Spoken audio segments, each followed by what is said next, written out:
j'espère que vous allez bien. Je vous retrouve dans une vidéo thématique autour de l'enfance, mais comme toujours sur la chaîne, vous le savez, il va y avoir une petite touche de voyage et de dépaysement.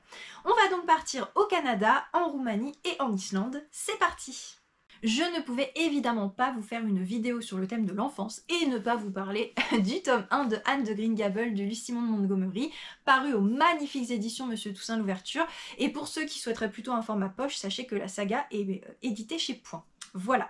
Donc clairement c'est une saga qu'on ne présente plus, qui a un succès énorme, qui est partagée sur tous les réseaux littéraires, mais peut-être que vous faites partie de ceux qui hésitent encore à se lancer. Et donc c'est pour ça que je voulais vous en parler, parce que pour moi le tome 1 il est différent du reste de la saga, parce que dans celui-là, Anne Shirley, le personnage principal, est enfant, et que dès le tome 2, en fait, elle devient adolescente, et que donc les thématiques abordées sont déjà un petit peu plus matures. Dans celui-là, en fait, elle arrive orpheline chez un frère et une sœur qui vont la recueillir suite à une erreur, puisque eux, en fait, ils avaient demandé à adopter un garçon pour les aider dans leur ferme, et que ils vont se retrouver avec Anne et vont devoir faire avec. Et du coup, la petite Anne va, malgré cette erreur, devoir réussir à se faire accepter, à se faire aimer.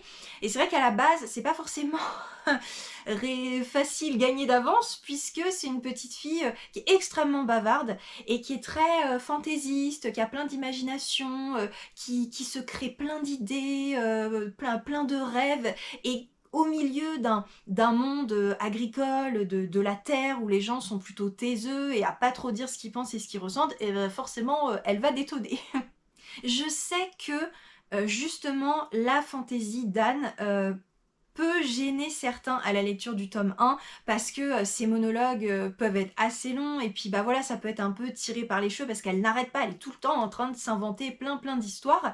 Mais justement, en fait, je trouve que c'est ça qui fait la beauté de l'enfance, et que Lucie Maud Montgomery a parfaitement réussi à retranscrire dans son roman. C'est que tous les enfants devraient être comme ça, en fait, avec une curiosité insatiable, une imagination débordante, une capacité à s'inventer plein d'histoires à la fois magiques ou qui font peur.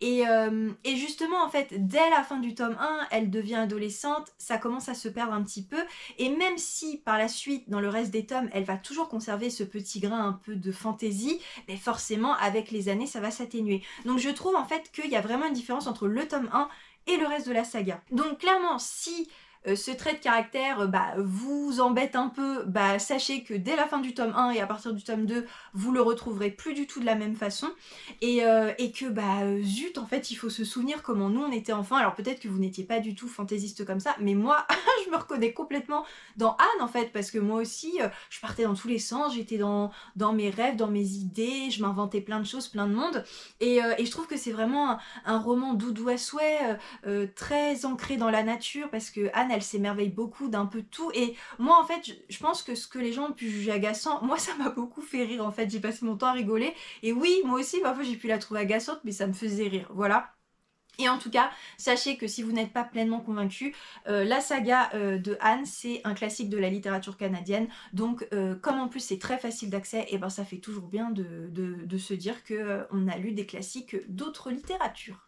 On va maintenant partir en Roumanie, et plus précisément dans la région de la Transylvanie, où vivent certaines minorités, dont des Hongrois, dont fait partie l'autrice Angie Maté, qui a écrit ce petit roman, Mamou, paru aux éditions Le Ver à Soie, et dans lequel elle va nous raconter la vie d'une petite fille d'environ 4-5 ans, qui est assez difficile, puisque elle a jamais connu son père, et sa mère l'a laissée à sa propre mère juste avant de décéder. Donc cette petite fille, elle a toujours été élevée par sa grand-mère, qu'elle appelle Mamou, et sa grand-mère est assez dure avec elle, on sent en fait qu'elle a une colère en elle liée à la mort de sa fille, et que clairement elle la reporte sur la petite fille qui elle du coup subit sans vraiment trop comprendre.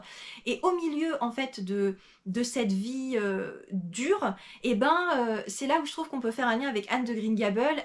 Elle développe elle est très curieuse en fait, et elle a beaucoup d'imagination, donc elle développe un peu tout un monde, plein d'histoires, elle se pose tout un tas de questions, et ça permet un petit peu de d'égayer ce quotidien assez triste. Je saurais pas mettre les mots précis dessus, mais ce tout petit livre m'a beaucoup touchée. Je trouve que l'opposition entre la vie difficile de cette petite fille et toute l'imagination débordante dont elle fait preuve, je sais pas, ça serre un petit peu le cœur et même si c'est écrit à hauteur d'enfant, il y a quelque chose de très poétique qui vraiment vient toucher quoi. Il y a des petites illustrations, alors pas beaucoup hein, mais quelques-unes.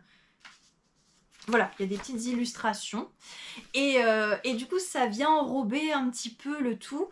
Il y a un travail éditorial qui est très joli, je sais pas si ça se verra bien, mais le papier de la couverture est pas lisse comme sur certains livres et on peut même découper un marque-page dans la couverture. Donc enfin voilà, je trouve que entre l'objet livre et la petite histoire qui paye pas de mine, je sais pas, ça m'a beaucoup touchée. On a finalement ça raconte pas grand chose, c'est juste des petites chroniques, tu vois, chaque chapitre fait une page, des petites chroniques d'une petite fille, mais voilà, c'est même si bon, ça aurait pu être raconté dans n'importe quel pays, il y a quelques petits éléments de la vie quotidienne dans cette région de Roumanie qui permettent aussi de découvrir d'autres choses. Et voilà, tout l'ensemble fait que je vous recommande ce petit livre tout mignon.